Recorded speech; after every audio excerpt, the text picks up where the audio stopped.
बे फैबाय थानाय बिसायख'थियाव निश्चय एबारावहाय इउपिपिएलआ गोगोमैनो भट लानानै देरहागोन आं बेखौ आसा खालामो।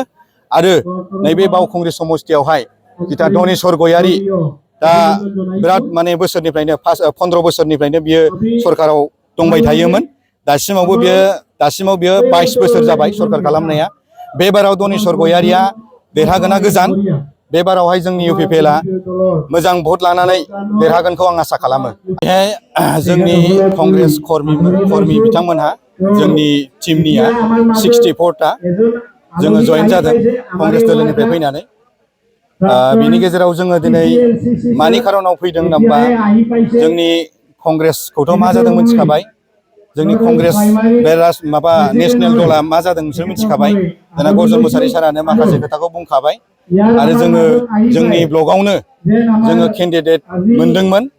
केन्डिडेट मोनदोंब्लाबो माखासे जोंखौ इगनर खालामबाय थानायाव बा जोंखौ माने बायदिसिना खोथाजों माने धमकी होबाय थानाय एबा माने जोंखौ खेरखेराया खालामनायनि थाखाय जोङो कंग्रेस दोलोखौ गारनानै जों दिनै इउपिपिएलआव जयेन जाबाय।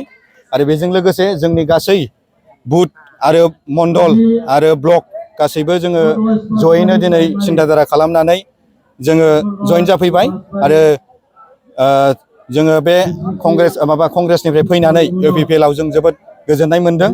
आरो इउपिपिएलनि माखासे दैदेनगिरिफ्राबो जोंखौ मोजाङैनो बजबनानै लादों। आरो जोंनि जयनिं जानाय जायगाया जाहैबाय औवाबारि नर्थ इस्ट प्राइमारि भिसिडिसिआव जोङो जयनिं जाफैबाय। जों गासिबो बावखुंग्रि ब्लकनि निजोब कंग्रेस दोलोनिफ्राय फैनानै जों इउपिपिएलआव जयनिं जाफैबाय। बिसायख'थिया खाथियाव जिथु सफैबाय बे बावखुंग्रि ब्लकखौ माबायदि खामानि मावनानै देरहासार खालामनो सानदों? बे बावखुंग्रियाव जोंना कंग्रेस दोलोआ जोबोद नाजादोंमोन। नाथाय कंग्रेसखौ आं नुहुरासै। सुनिला जिखिनि बानायदों बेखौथ' जोङो माने ओरैबायदि माने जों ब्लक हिसाबै जोङो ब्लकनि सासे दैदेनगिरि हिसाबै जों गासै जोंनि आखाइजों बानायनाय जोङो ब्लक मण्डल बानायनाय गासै बुथ बानायनायखौ जों दिनै लानानै फैबाय।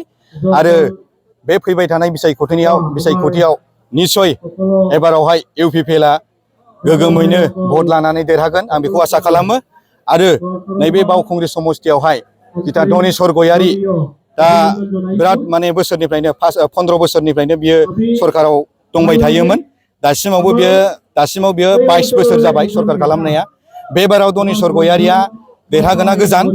बे बारावहाय जोंनि इउपिपिएलआ मोजां भट लानानै देरहागोनखौ आं आसा खालामो।